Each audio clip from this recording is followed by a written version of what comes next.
दोस्तों, एक ऐसी इकलौती महिला जो अपने देश के लिए लड़ी। जी हाँ दोस्तों, मणिकर्णिका रानी लक्ष्मीबाई, झांसी की रानी, भारत की आज़ादी के लिए लड़ी।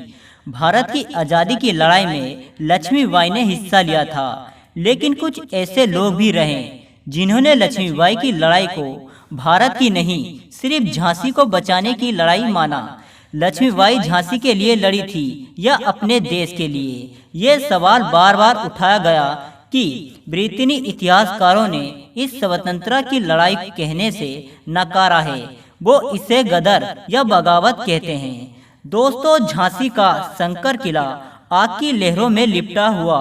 झांसी किले से अंग्रेजों पर होता हमला और अंग्रेजों का जवाबी हमले। रानी लक्ष्मीबाई गोद लिए हुए बच्चे को पीठ पर बांधे हुए घोड़े पर सवार थी।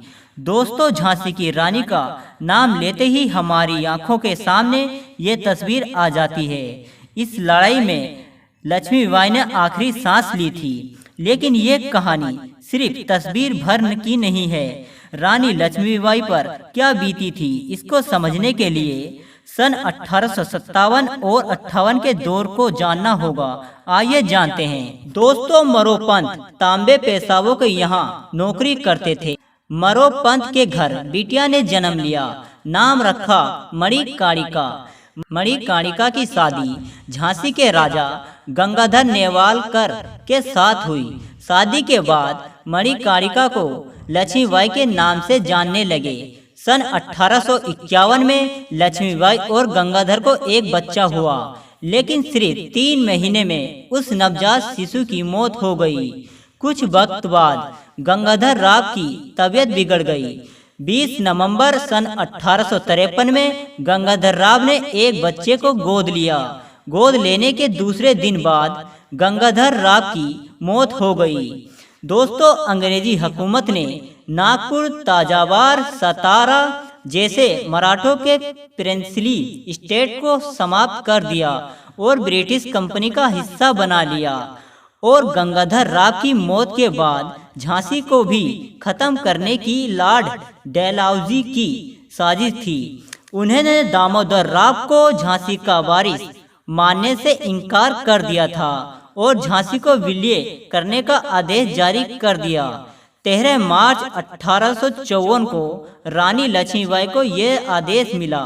तब लक्ष्मीबाई ने कहा कि मेरी झांसी किसी को नहीं दूंगी।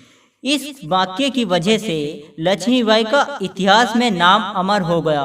इस स्थिति में क्या किया जाए, ये पूछने के लिए लक्ष्मीबाई ने बैरिस्टर जॉन लेग से सलाह मांगी।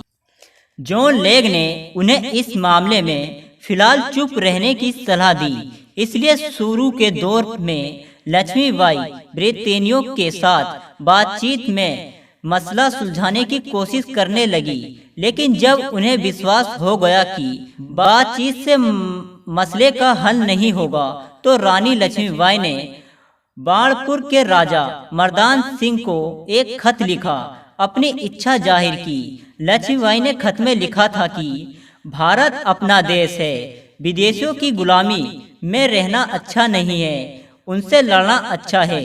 हमारी राय है कि विदेशियों का शासन भारत पर न हो। हमको अपने आप पर बड़ा भरोसा है और हम फौज की तैयारी कर रहे हैं, क्योंकि अंग्रेजों से लड़ना बहुत जरूरी है।